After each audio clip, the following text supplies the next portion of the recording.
패러다임은 어떤 문제 해결에 일반적으로 동원되는 그 시대 사람들의 보편적인 사고방식을 반영하고 있는 문제 해결 방식을 의미합니다. 자, 그러면 어떤 패러다임이 있습니다. 사람들이 보편적으로 어떤 문제를 이렇게 설명하고 해결합니다. 그럼 어떻습니까? 이러한 패러다임이 많은 사람들의 지지를 받게 되고 이것이 진리로서 인정되면 사람들은 이렇게 설명하는 것이 맞구나 라고 느끼게 되겠죠. 그렇죠. 이렇게 설명하는 것이 정상적이다 라고 느끼게 됩니다. 예컨대 오늘날 누구나 다 중력의 법칙을 알고 있는 시대에 원윤회기로 낙하운동을 설명하면 저 사람 이상해 라고 사람들이 생각할 겁니다. 그렇죠. 코페르니쿠스는 지동설을 얘기했습니다. 다들 천동설이 태양에 뜨고 지는 운동의 원인이라고 생각했던 시절에 코페르니쿠스는 이상한 사람이었을 겁니다. 그렇죠. 비정상적으로 여겨졌을 겁니다. 즉 태양이 지구 주위를 돈다는 것이 정상적으로 여겨졌을 겁니다. 그렇죠. 그래서 이런 패러다임이 진리의 수준으로 사회에서 용인되게 될 때 이러한 패러다임은 하나의 normal science, 정상적인 과학으로 인정받습니다. 그렇죠. 정상과학입니다.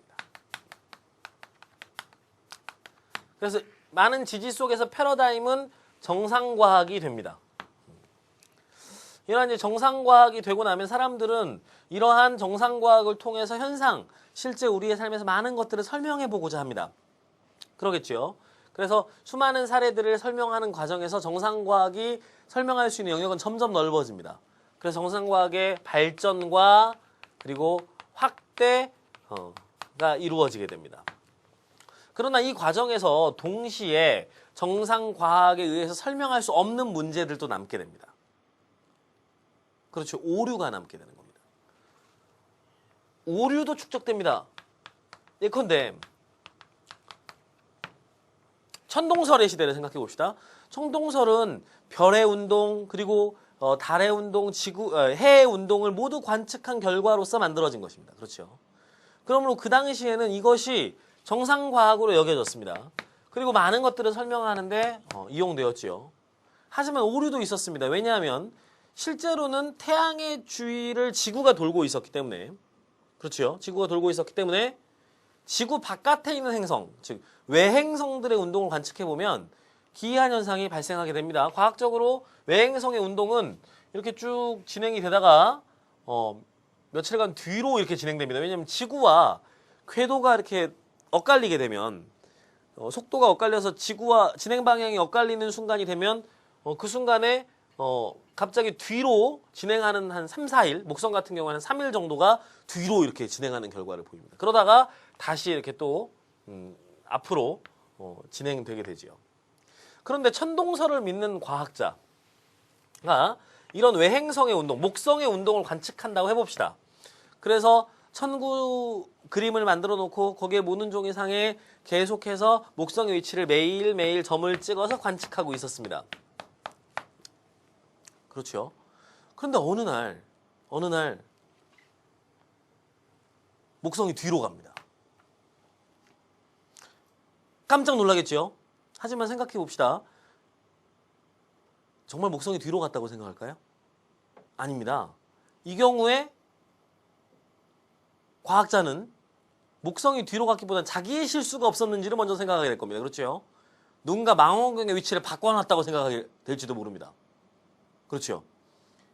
그래서 자기 아들을 데려다 야단을 칠 수도 있습니다. 너 아버지가 이 근처 와서 놀지 말라고 했잖아. 왜 이거 건드려가지고 아버지 연구하는데. 이렇게 될 수도 있습니다. 그렇죠. 그 다음 날은 더 뒤로 갑니다. 이제는 어떻게 할까요? 아들을 더 야단칠 수도 있습니다. 그렇죠? 왜냐하면 쉽게 의심될 수가 없는 겁니다. 이것은 이미 사회에서 진리와 권위를 가지고 있는, 진리로서의 권위를 가지고 있는 설명 방식이기 때문에 쉽게 의심할 수가 없는 것이죠. 그리고 아들은 안 했답니다. 세 번째 날 또 뒤로 갑니다. 이거 뭐지? 세상이 어떻게 되려고 하나?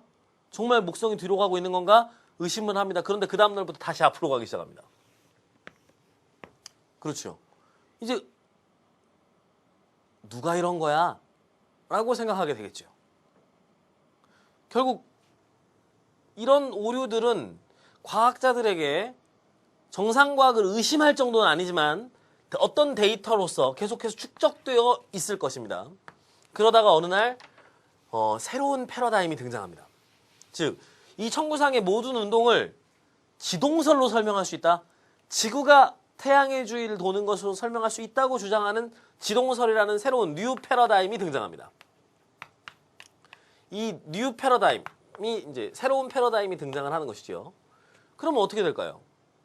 사람들은 처음에 정상과학의 수많은 이론적 축적을 동원해서 이 새로운 패러다임을 공격하고 비웃습니다. 바보 아니냐?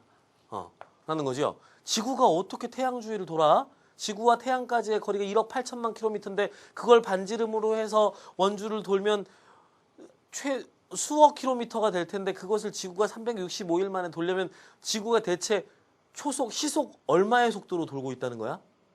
수십 킬로미터, 초속 수십 킬로미터의 속도로 돌고 있는 지구 상상 가능합니까? 그러면 지구에 있는 사람들은 다 떨어져 죽겠네? 뭐 이런 이야기들을 하게 됩니다.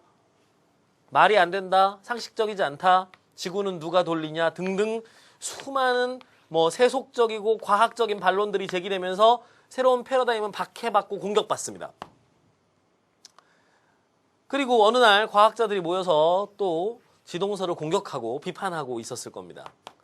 그러던 중에 이제 목성을 관측하던 학자와 토성을 관측하던 학자가 모여서 또 지동설이 또 말이 되네 안 되네 하면서 또 지동설을 비판하고 있을 때, 그런데 얼마 전에 이상한 일이 있었다며 목성을 관측할 때 있었던 오류 사건을 누군가 얘기합니다. 그러자 토성을 관측하고 있었던 과학자 얼굴색이 점점 변해갑니다. 그렇죠. 자기도 비슷한 현상을 경험했던 것이죠. 그리고 그들은 과학자이기 때문에 계산할 수 있습니다. 그래서 그들의 오류가 만약에 지동설이라면 설명 가능한가? 라고 해서 그것이 설명 가능하다고 판단되었을 때 이들은 자신의 신념을 급격하게 변화시키게 될 것입니다.